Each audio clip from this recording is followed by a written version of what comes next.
महादेवी हत्तीणीला आणण्यासंदर्भात फडणवीस मध्यस्थी करणार. सर्वोच्च न्यायालयामध्ये महाराष्ट्र सरकार पक्षकार होणार. बैठकीत निर्णय. तर हत्तीणीची निगा राखण्यासाठी डॉक्टरांचं पथक देखील तयार करणार. महादेवी संदर्भातील बैठकीत फडणवीसांची माहिती.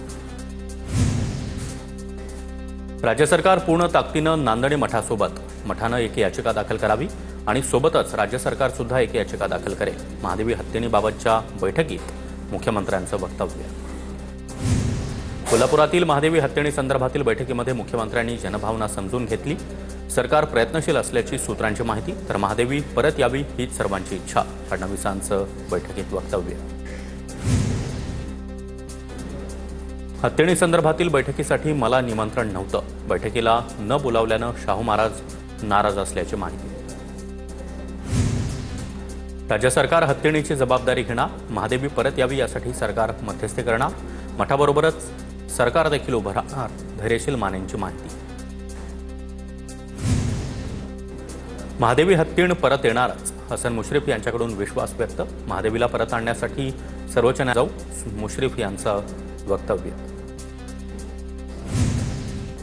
महादेवी हत्तीणीसाठी कोल्हापूरकर रस्त्यावर उतरले, रडले देखील. उपचाराची गरज म्हणून महादेवी हत्तीणीला वनतारामध्ये घेऊन गेले. मात्र हत्तीण वनतारामधून नांदणी मठात पुन्हा आल्यावर आम्ही देखील स्वागत करू. संजय राऊतांची प्रतिक्रिया. कबूतरखान्यांसंदर्भात मंत्रालयामध्ये मुख्यमंत्री फडणवीसांच्या उपस्थितीत बैठक.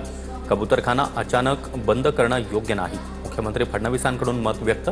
तर कबूतर वाचवण्यासाठी मुख्यमंत्र्यांचा पुढाकार. इंडियाच्या बैठकीमुळे भीती निर्माण झाल्यामुळे आजची एनडीएची बैठक. मोदी निवृत्त होत आहेत म्हणून त्यांचा आज सत्कार होतोय का? राऊतांचा सवाल. पाकव्याप्त काश्मीर ताब्यात घेतलं असतं तर आम्ही देखील मोदींचा सत्कार केला असता. राऊतांचा टोला. मोदी ट्रम्प विरोधात घोषणा करतील असं वाटतं. ट्रम्प यांना धडा शिकवतो असं मोदी म्हणाले तर आम्ही त्यांचा सत्कार करू. राऊतांकडून कानपिचक्या. तर मोदी घोषणा करून देशाचं वाटोळं करतात. राऊतांचा हल्लाबोल. झालेल्या फसवणुकीविरोधात मनसेनं आंदोलन केलंय. येस बँकेकडून ग्राहकाची फसवणूक झाल्याचा मनसेचा आरोप. मनसेकडून कर्मचाऱ्याला मारहाण करत बँकेच्या बोर्डाला देखील काळं फासलं. पोलिसांकडून आंदोलकांना ताब्यात घेण्यात आलं. धनंजय मुंडेंची मंत्रिमंडळात परतण्याची तारीख ठरली असावी. मुंडेंना कुणीतरी आश्वासन दिलं असेल म्हणून ते बंगला सोडत नसतील. मुंडेंनी अजून सातपुडा बंगला न सोडल्यानं सतेज पाटील यांचा टोला. जळगावातील 36 शाळा बोगस शालार्थ आयडी प्रकरणामध्ये अडकल्या. मुक्ताईनगरच्या कुरामध्ये 18 बोगस शिक्षकांची भरती.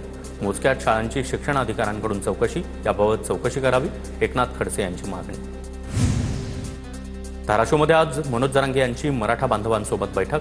मुंबईमध्ये 29 ऑगस्टला होणाऱ्या आंदोलनाच्या पार्श्वभूमीवर बैठकीचं आयोजन. धाराशिवमध्ये पोहोचताच मनोज जरांगे यांचं जोरदार स्वागत.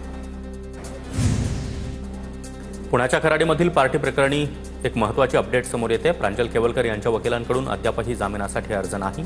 एफआयआर रद्द करण्यासाठी खेवलकर हायकोर्टात जाणार. सूत्रांची माहिती. कोथरूडमध्ये मुलींना मारहाण आणि शिवीगाळ प्रकरण. पोलिसांकडून हलगर्जीपणा झालाय का याची चौकशी करण्यात आली. एसपी दर्जाच्या अधिकाऱ्याकडून चौकशी. हलगर्जीपणा झाला नसल्याचा अहवाल सादर. कराड महसूल उपविभागातील कोपर्डेमध्ये जनता दरबार. आमदार मनोज घोरपडे यांच्या उपस्थितीमध्ये नागरिकांनी समस्या मांडल्या. महसूल संबंधित अनेक वर्ष प्रलंबित कामांचा आणि उपाययोजनांचा निपटारा. बुलढाण्याच्या चिखलीमध्ये बेलपत्र विक्रेत्यावरील कारवाई विरोधात ठाकरेंची शिवसेना आक्रमक. नगर परिषदेनं नियुक्त केलेल्या ठेकेदारानं बेलपत्र पायानं तुडवल्याचा आरोप. ठाकरेंच्या सेनेची ठेकेदारावर कारवाईची मागणी. छत्रपती संभाजीनगरमध्ये दुसऱ्या दिवशीही नारेगावात अतिक्रमणावर कारवाई. नारेगावात रस्ता रुंदीकरणाच्या आड येणाऱ्या शेकडो मालमत्तांवर कारवाई सुरूच. महानगर अलर्ट मोडवर. धाराशिवमध्ये काँग्रेस कार्यकर्ता पदाधिकाऱ्यांचा भाजपमध्ये प्रवेश. भाजपाचे प्रदेशाध्यक्ष रवींद्र चव्हाण यांच्या उपस्थितीमध्ये मुंबईत पक्षप्रवेश होणार. जम्मू काश्मीरला स्वतंत्र राज्याचा दर्जा देण्याची मागणी करण्यात येते. याचिकेवरील 8 ऑगस्टला सुप्रीम कोर्टात सुनावणी होणार. राज्य दर्जा पुनर्संचयित करण्यासाठी केंद्र सरकारला निर्देश देण्याची मागणी. घाटकोपरमध्ये अमित ठाकरे यांच्या वक्तव्यानंतर एसएनडीटी कॉलेजच्या बाहेर बॅनरबाजी. मनसेच्या विद्यार्थी सेनेकडून बॅनरबाजी करण्यात आली. पुणे खंडपीठाच्या मागणीसाठी सुप्रिया सुळेंचं मुख्यमंत्र्यांना पत्र. कोल्हापूरप्रमाणेच पुण्यात देखील उच्च न्यायालयाचं खंडपीठ होणं आवश्यक. पुणे खंडपीठासाठी सुळेंची राज्य सरकारकडे मागणी. शायना एनसी यांच्यावर मोठी जबाबदारी. शायना एनसी शिंदेंच्या शिवसेनेच्या राष्ट्रीय प्रवक्तेपदी नियुक्ती.